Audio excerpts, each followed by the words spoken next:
क्या साइंस आपको टफ लगती है? क्लास 9, 10, 11, 12 या नर्सिंग और फार्मेसी के एग्जाम्स? टेंशन छोड़ो। वेलकम है आपका साइंस अड्डा पर, जहां कॉन्सेप्ट्स होते हैं बिल्कुल clear, easy explanations, exam oriented content और स्मार्ट स्टडी टेक्निक्स के साथ सक्सेस अब है गारंटीड। अभी सब्सक्राइब करें साइंस अड्डा और अपनी लर्निंग को नेक्स्ट लेवल पर ले जाए। हेलो एवरीवन, आज हम फिर से हाजिर हैं आपके सामने एक नया वीडियो लेके। और आज का वीडियो होने वाला है कौन से टॉपिक पे? Sexual reproduction. तो ये जो सीरीज़ होगी ये बेटा PYQ यानी कि प्रीवियस ईयर क्वेश्चन पेपर के ऊपर बेस्ड होगी। इसमें जितने भी प्रीवियस ईयर में आपके इंपॉर्टेंट क्वेश्चंस पूछे गए हैं उन्हीं के बेसिस पे आंसर लिखे गए हैं। और अगर आप ये वीडियो पढ़ के जाएंगे तो गारंटीड आप अच्छा मार्क्स स्कोर कर सकते हैं अपने एग्जामिनेशंस में। इसमें टोटल 5 मेजर इंपॉर्टेंट क्वेश्चंस हैं और कुछ ऐसे क्वेश्चंस हैं जिनके चांसेस है कि वो आपके एग्ज़ाम में आ सकते हैं। तो आप उनको भी पढ़ के जाएँ और ये जो क्वेश्चंस जो इंपॉर्टेंट हैं जो अभी दिए गए हैं ये 5 क्वेश्चंस ये भी इंपॉर्टेंट है एग्जाम पॉइंट ऑफ व्यू से और लॉन्ग क्वेश्चंस में पूछे जाते हैं। हो सकता है कि इन्हीं में से आपके 2 मार्क्स के क्वेश्चंस भी आ जाएँ एग्जाम में, तो आपके लिए ये वीडियो बहुत हेल्पफुल होने वाली है। तो अपने पेन कॉपीज़ सब साथ में लेके बैठ जाएँ और जो पॉइंट्स आप लोग को इंपॉर्टेंट लगे अपने अकॉर्डिंग वो नोट डाउन कर लें। तो बेटा देखिए यहाँ पे सबसे पहला जो हमारा क्वेश्चन मेंशन्ड है, differentiate between sexual and asexual reproduction in plants and animals and advantage of sexual reproduction. बेटा देखिए यहाँ पे सबसे पहला क्वेश्चन हमारा जो क्या पूछ रहा है कि सेक्सुअल और एसेक्सुअल रिप्रोडक्शन में डिफरेंस क्या होता है। ठीक है, सबसे इंपॉर्टेंट चीज़ बेटा यही होती है कि हमें क्वेश्चन की मीनिंग समझनी होती है, हमें जल्दीबाजी कुछ नहीं करनी होती। सबसे पहले हमें क्वेश्चन प्रॉपर्ली पढ़ना होता है, उसके बाद उसका आंसर लिखना होता है। ठीक है, तो सबसे पहला क्वेश्चन ये पूछ रहा है कि पहली चीज़ सेक्सुअल एंड एसेक्सुअल रिप्रोडक्शन में डिफरेंस बताइए। ठीक है, उसी के साथ साथ आपको बताना है कि एडवांटेज क्या है सेक्सुअल रिप्रोडक्शन के ओवर दी एसेक्सुअल रिप्रोडक्शन। ठीक है, तो अभी हम सबसे पहले पढ़ेंगे क्या, सेक्सुअल एंड एसेक्सुअल के बीच में डिफरेंशिएशन। ठीक है, तो देखिए यहाँ पे मेंशन्ड है, ठीक है, sexual reproduction and asexual reproduction. I hope आप लोग को ये चीज़ विजिबल होगी। तो बेटा देखिए यहाँ पे सबसे पहला पॉइंट हमारा मेंशन्ड है सेक्सुअल रिप्रोडक्शन। सेक्सुअल रिप्रोडक्शन बेटा क्या होता है? सेक्सुअल रिप्रोडक्शन हमारा ऐसा रिप्रोडक्शन होता है जिसमें कि 2 पेरेंट इन्वॉल्व होते हैं। ठीक है, ये देखिए यहाँ पे 2 पेरेंट इन्वॉल्व है, 2 पेरेंट्स आर इन्वॉल्व, यानी कि 2 पेरेंट्स जब होंगे तब क्या होगा, आपका सेक्सुअल रिप्रोडक्शन होगा। ठीक है, सेक्सुअल और एसेक्सुअल रिप्रोडक्शन स्टार्ट करने से पहले मैं सोच रहा हूँ कि आप लोग को रिप्रोडक्शन के बारे में थोड़ी सी इन्फॉर्मेशन दे दूँ कि रिप्रोडक्शन बेटा होता क्या है। तो बेटा रिप्रोडक्शन एक ऐसी प्रोसेस होती है जिसमें कि क्या होता है कि आपका या तो 2 पेरेंट या फिर सिंगल पेरेंट इन्वॉल्व होता है और वो एक अलग वे से क्या करता है, मोड ऑफ रिप्रोडक्शन करता है और अपने एक ज़ाइगोट या फिर आपका कोई बेबी को बर्थ देता है। इसी प्रोसेस को क्या कहते हैं हम लोग, रिप्रोडक्शन कहते हैं। आई होप आप लोग को रिप्रोडक्शन समझ आएगा कि रिप्रोडक्शन क्या होता है। तो चलिए अब हम बात कर लेते हैं सेक्सुअल एंड एसेक्सुअल रिप्रोडक्शन की। तो देखिए बेटा हम बात कर रहे थे पहले कि क्या सेक्सुअल रिप्रोडक्शन क्या होता है। तो सेक्सुअल रिप्रोडक्शन बेटा 2 पेरेंट इन्वॉल्व होते हैं। पहला आपका एक या तो मदर होगी एंड एक क्या होंगे, आपके फादर होंगे, एक फीमेल एज वेल एज एक मेल। 2 क्या होंगे, 2 लोग सेक्सुअल रिप्रोडक्शन में इन्वॉल्व होंगे। बल्कि जब हम बात करेंगे एसेक्सुअल रिप्रोडक्शन की तो वहाँ पेरेंट कितने होंगे, केवल एक पेरेंट होगा बेटा, only when parent is required. ठीक है, यहाँ पे एक पेरेंट से ही क्या होगा, आपका जो न्यू बॉर्न बेबी है वो फॉर्म हो जाएगा। बल्कि सेक्सुअल रिप्रोडक्शन में आपके 2 पेरेंट्स जब होंगे तभी क्या होगा बेटा, वहाँ पे आपका एक बेबी का फॉर्मेशन होगा। आई होप पहला पॉइंट आप लोग को क्लियर हो गया होगा। अब बेटा देखिए यहाँ पे हमारा जो नेक्स्ट पॉइंट मेंशन है वो क्या मेंशन्ड है कि formation and fusion of gametes doesn't occur, यानी कि यहाँ पे आपका जो भी गैमीट है, ठीक, उसका फ्यूजन नहीं हो रहा है और फॉर्मेशन भी नहीं हो रहा है। ठीक है, एज वेल एज आपका सेक्सुअल रिप्रोडक्शन जब होता है तो वहाँ क्या होता है बेटा, आपका जो गैमेट होता है male gamete and female gamete का फ्यूजन भी होता है, वहाँ पे फॉर्मेशन भी होता है। ठीक है, तो आई होप आप लोग को दूसरा पॉइंट भी क्लियर हो गया होगा। Male gamete and female gamete का मतलब बेटा यहाँ पे होता है मेल में स्पर्म एंड फीमेल में क्या, ओवम। इन दोनों का जब फ्यूजन होता है तभी क्या होता है बेटा, आपको कोई भी बेबी का फॉर्मेशन होता है या फिर कोई भी न्यू बॉर्न का फॉर्मेशन होता है। बल्कि जब हम बात करते हैं अपना एसेक्सुअल रिप्रोडक्शन में तो यहाँ पे क्या होता है बेटा, यहाँ पे केवल सिंगल पेरेंट इन्वॉल्व होता है, तो यहाँ पे किसी भी तरीके का फ्यूजन नहीं होगा। यहाँ पे ना ही मेल है ना ही फीमेल गैमेट है, तो दो गैमेट्स होंगे ही नहीं और उनका फ्यूजन होगा ही नहीं। तो फिर बेटा यहाँ पे भी आपका जो जाइगोट होगा उसका क्या होगा, फॉर्मेशन तो होगा बट आपका यहाँ पे फ्यूजन की प्रोसेस परफॉर्म नहीं होगी। ठीक, बल्कि आपका जो सेक्सुअल रिप्रोडक्शन होगा यहाँ पे मेल एंड फीमेल गैमेट का फ्यूजन भी होगा, साथ ही साथ जो आपका जाइगोट होगा उसका भी फॉर्मेशन होगा। ठीक है, अब हम बात करते हैं अपने नेक्स्ट पॉइंट की। तो नेक्स्ट पॉइंट ये सेक्सुअल रिप्रोडक्शन में बेटा मेंशन है कि यहाँ पे क्या होता है बेटा, माइटोसिस की प्रोसेस परफॉर्म होती है। ठीक, बल्कि आपका सेक्सुअल रिप्रोडक्शन में माइटोसिस के साथ साथ मियोसिस भी परफॉर्म होता है। ठीक है, माइटोसिस के साथ साथ मियोसिस भी होता है। अब हम बात करते हैं अपने फोर्थ पॉइंट की। ठीक है, फोर्थ पॉइंट में देखिए मेंशन है newly produce organisms are clones. ठीक है, यानी कि आपके जो ये सेक्सुअल रिप्रोडक्शन है उसमें जो आपके जाइगोट्स या फिर हम कह सकते हैं न्यूली प्रोड्यूस्ड जो ऑर्गेनिज्म होते हैं वो क्या होते हैं, अपने पेरेंट्स के एकदम डिट्टो क्लोन होते हैं बेटा, एग्जैक्ट कॉपी। ठीक है, ऐसे बोलते हैं ना, खरबूजे को देख के खरबूजा रंग बदलता है, यानी कि जैसे आपके पेरेंट्स होंगे वैसे ही आप बनते जाएंगे। ठीक है, तो उसी तरीके से बेटा यहाँ पे भी होता है सेक्सुअल रिप्रोडक्शन में। यहाँ में क्या होता है बेटा कि आपका जो पेरेंट्स होते हैं उन्हीं के जैसे एग्जैक्ट कॉपी क्या होता है यहाँ पे न्यूली फॉर्म्ड ऑर्गेनिज्म होता है, यानी कि दोनों एक दूसरे से सिमिलर होते हैं, ठीक। बल्कि सेक्सुअल रिप्रोडक्शन में क्या होता है बेटा, इसमें 2 पेरेंट्स इन्वॉल्व होते हैं, ठीक है। तो यहाँ पे क्या होता है, कुछ जो ट्रेड्स होते हैं वो कहाँ से आते हैं, कुछ ट्रेड्स मम्मा से आते हैं और कुछ ट्रेड्स पापा से आते हैं। और वो दोनों जब मिलते हैं तो क्या करते हैं बेटा, एक न्यू बॉर्न का फॉर्मेशन करते हैं। और जब न्यू बॉर्न का फॉर्मेशन करते हैं, ठीक है, तो फिर वहाँ पे क्या होता है बेटा, जो आपका ऑर्गेनिज्म बनता है वो क्या होता है, पेरेंट्स से तो अलग ही होता है, साथ साथ अपने जो सिबलिंग्स होते हैं उनसे भी अलग होता है, ठीक है। तो आई होप आप लोग को ये पॉइंट भी क्लियर हो गया होगा। इस पॉइंट में यही मेंशन है जो मैंने अभी आप लोग को हिंदी में एक्सप्लेन किया। तो जब आपसे पूछा जाए कि difference between sexual and asexual reproduction क्या है, तो आप लोग को यही पॉइंट्स लिख के आने हैं। चलिए बेटा, अब हम पढ़ लेते हैं कि सेक्सुअल रिप्रोडक्शन के क्या एडवांटेजेस हैं as compare to asexual reproduction.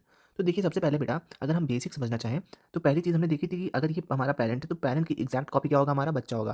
तो देख लीजिए कि अगर पेरेंट्स में कोई ऐसी बीमारी है जो जनरेशन से जनरेशन में ट्रांसफ़र हो सकती है, ठीक है, तो क्या होगी कि अगर जो पेरेंट्स को बीमारी है तो वो किसको भी हो सकती है, बच्चे को भी हो सकती है, ठीक। बट यहाँ पे क्या होता है, सेक्सुअल रिप्रोडक्शन में यहाँ पे 2 पेरेंट्स इन्वॉल्व होते हैं। तो यहाँ से 2 ट्रेट जब ट्रांसफ़र होते हैं एक बच्चे में, तो यहाँ पे पॉसिबिलिटी कम होती है कि इस बच्चे को कोई बीमारी हो। मान लीजिए इस पेरेंट्स को बीमारी थी, ठीक? तो यहाँ पे क्या हुआ बेटा, अगर मान लीजिए 2 पेरेंट्स इन्वॉल्व हुए, तो हो सकता है कि प्रोबेबिलिटी जो इस बच्चे में बीमारी होने की हो, वो क्या हो जाए, कम हो जाए। बट यहाँ पे सिंगल पेरेंट इन्वॉल्व है और ये इसकी एग्ज़ैक्ट कॉपी बनेगा बच्चा, तो यहाँ पे चांसेस है कि इस पेरेंट में जो बीमारी है, वो इस बच्चे में आ सकती है, ठीक है? अब हम बेटा जो पॉइंट मेंशन है, एक बार उनको भी पढ़ लेते हैं। तो देखिए यहाँ पे बेटा सबसे पहला पॉइंट मेंशन क्या है, सेक्सुअल रिप्रोडक्शन प्रमोट्स डाइवर्सिटी, यानी कि यहाँ पे बेटा बहुत डाइवर्सिटी की चीज़ें क्या होंगी, डेवलप होंगी, ठीक। दूसरी चीज़ क्या है बेटा, it result in new combination of genes, यानी कि यहाँ पे न्यूली जीन्स का कॉम्बिनेशन होगा, ठीक है। और उसके बाद फिर क्या होगा, जेनेटिक वेरिएशंस आएंगे, ठीक है।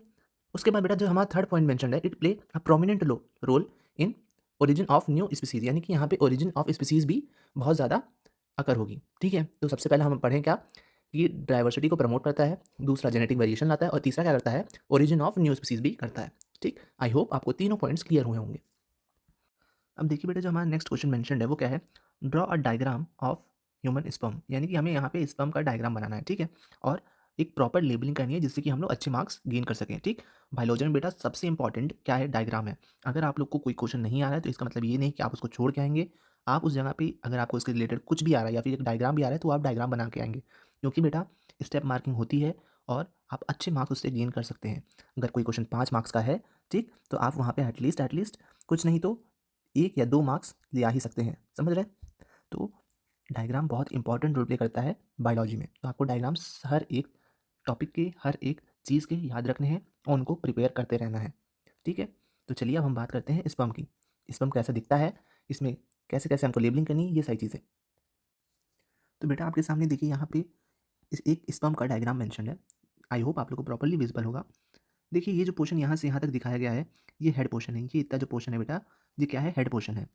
उसके बाद बेटा ये जो बीच का ये मिडिल पोर्शन देख रहे हैं आप लोग, ये क्या है बेटा, ये आपका मिडिल पीस है, ठीक।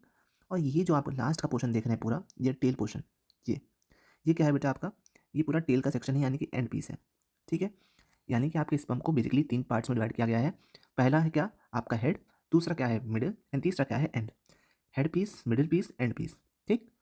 अब हम सबसे पहले बात करते हैं अपने हेड पीस की। तो हेड पीस आप लोग को प्रॉपर विजिबल होगा बेटा, ठीक है। ये देखिए यहाँ पे सबसे टॉप पे ये जो मेंशन है बेटा, ये क्या है, एक्रोसोम्स। एक्रोसोम्स क्या होते हैं बेटा, एक्रोसोम्स आपका एक ऐसा पोर्शन होता है स्पर्म का जहाँ पे क्या होता है, एंजाइम होता है बेटा। एंजाइम इकट्ठा होते हैं, एंजाइम वहाँ पे प्रेजेंट होते हैं और वो क्या करते हैं, वो बेटा आपके एग को क्या करते हैं, पेनिट्रेट करते हैं और उसके अंदर एंटर कर जाते हैं, ठीक। तो ये बहुत ही इंपॉर्टेंट रोल प्ले करता है एक्रोसोम। उसके बाद बेटा होता है न्यूक्लियस। न्यूक्लियस में बेटा क्या होता है, आपका जेनेटिक मटेरियल होता है, ठीक, जो कि रिक्वायर होता है किसी भी ज़ाइगोट के फॉर्मेशन में।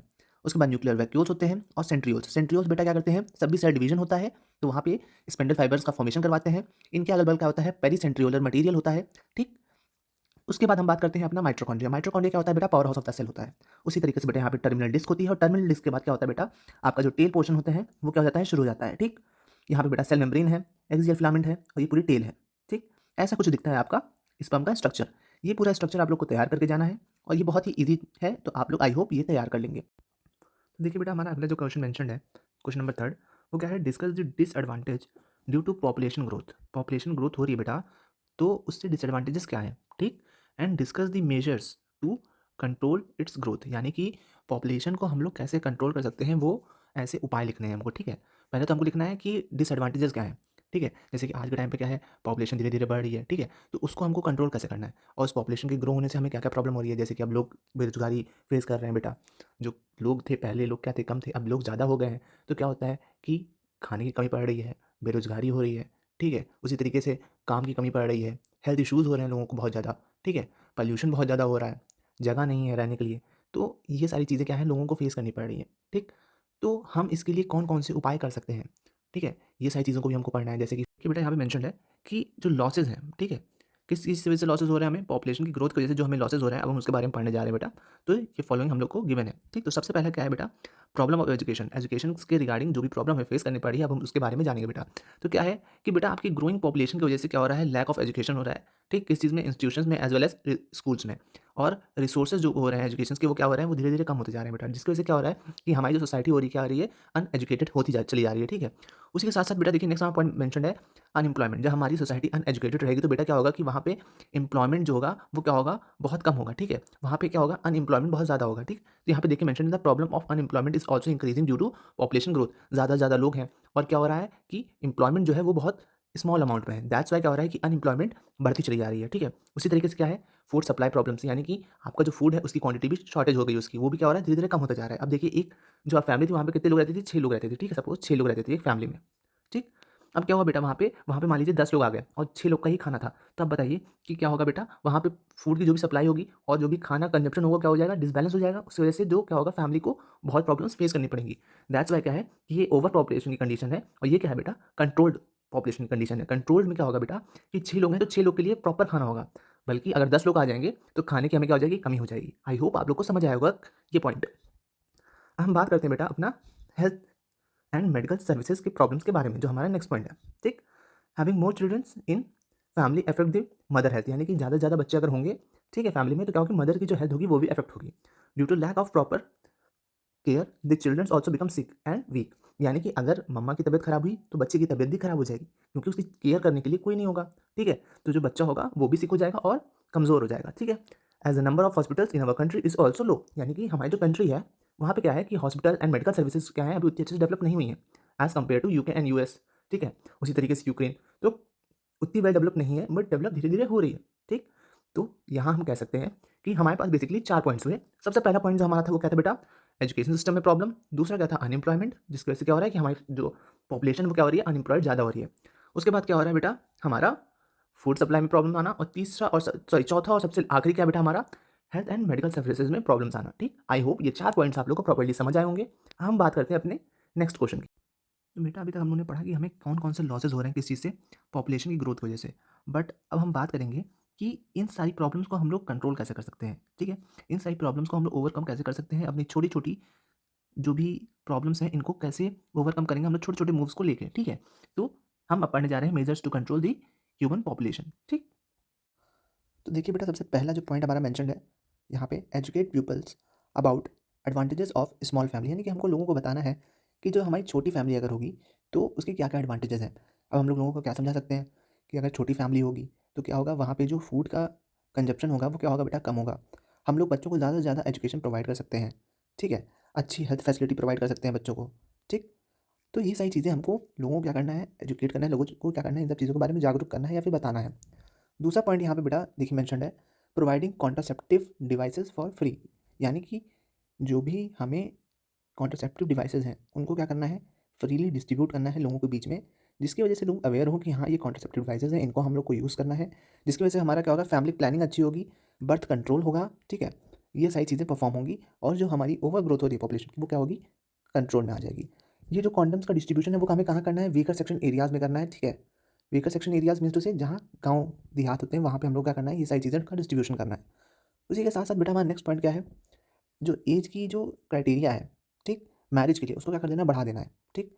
जिसकी वजह से क्या होगा कि थोड़ा डिले होगा मैरिज, जिसकी वजह से एक जो बच्चे को टाइम होना चाहिए, बच्चे का जो स्पेसिफिक सही सर्टेन टाइम होना चाहिए चाइल्ड बर्थ का, वो मेंटेन रहेगा और वो भी हमारे बर्थ कंट्रोल में बहुत ज़्यादा एक मेजर रोल प्ले करेगा, ठीक है? बर्थ कंट्रोल मेजर्स में वो बहुत इंपॉर्टेंट रोल प्ले करेगा और उसी के साथ-साथ क्या होगा? फैमिली प्लानिंग में बहुत ज़्यादा मदद करेगा वो।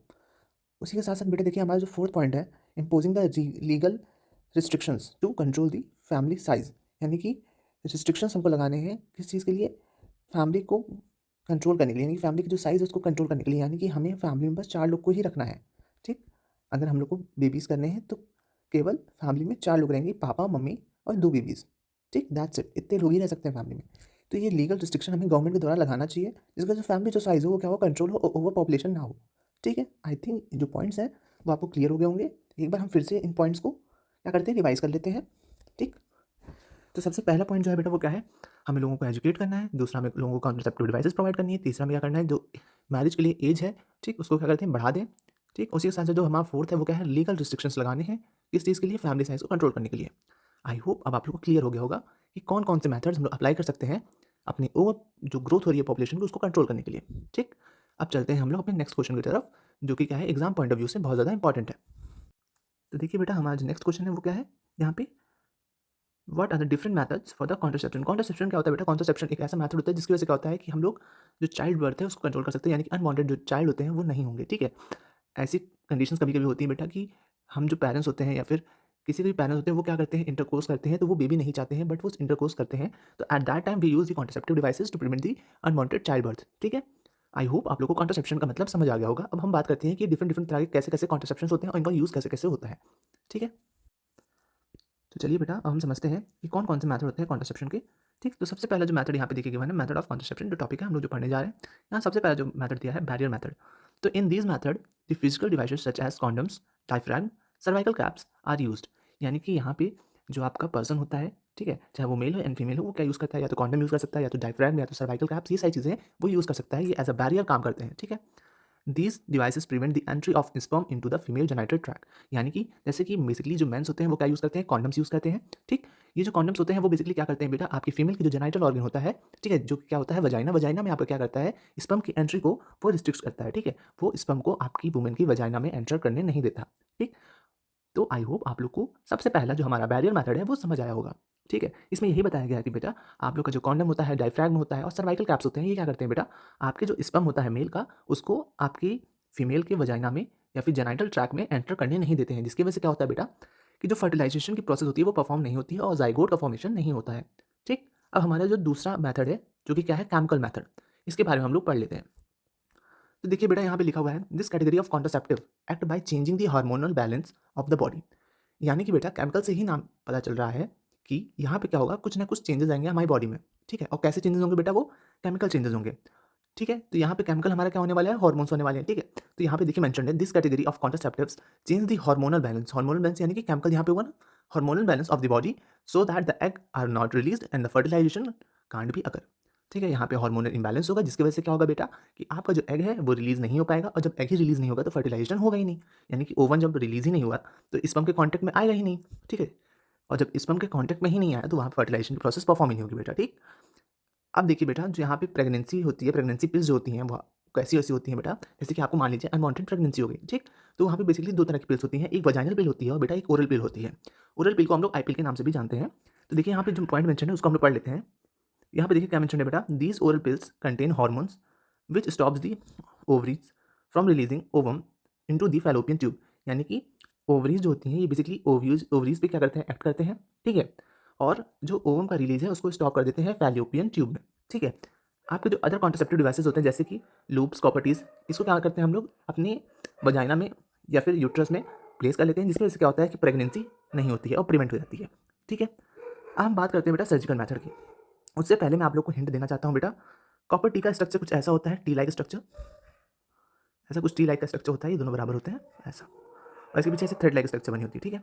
इसी की तरह होता है बेटा हार्मोनल टी, यहाँ भी ऐसे टी लाइक स्ट्रक्चर होता है, और यहाँ भी, और इसके अगल बगल क्या होता है बेटा, हार्मोन्स भरे भरे होते हैं, ठीक है, सिंथेटिक हार्मोन्स होते हैं, ये सब भरे होते हैं, और ये क्या करते हैं बेटा, ये भी हार्मोनल इंबैलेंस करते हैं, जिसकी वजह से क्या होता है बेटा कि आपका जो भी स्पर्म होता है वो आपका ओवम के साथ फ्यूज़ नहीं करता और फर्टिलाइजेशन की प्रोसेस नहीं होती है। कॉपर टी कैसे वर्क करती है बेटा, यहाँ पे कॉपर का रिलीज हो रहा होता है, ठीक है। और क्या करता है ये कि आपका जो कॉपर होता है वो आपके स्पर्म की मोटिलिटी को क्या कर देता है, कम कर देता है, जिसकी वजह से जो आपका स्पर्म होता है वो डेड हो जाता है या फिर वो ओवम से मीट ही नहीं कर पाता है, जिसकी वजह से क्या होता है कि फर्टिलाइजेशन की प्रोसेस होती ही नहीं है।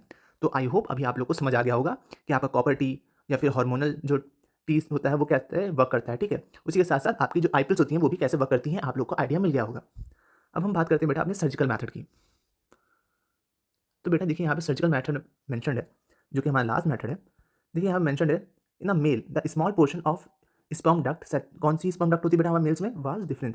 वास डिफरेंशिया, ठीक है। ये क्या होती है, इसको बेटा सर्जिकल मेथड से क्या कर दिया जाता है बेटा? ब्लॉक कर दिया जाता है, ठीक है। इस मेथड को हम लोग बेसिकली क्या करते हैं बेटा?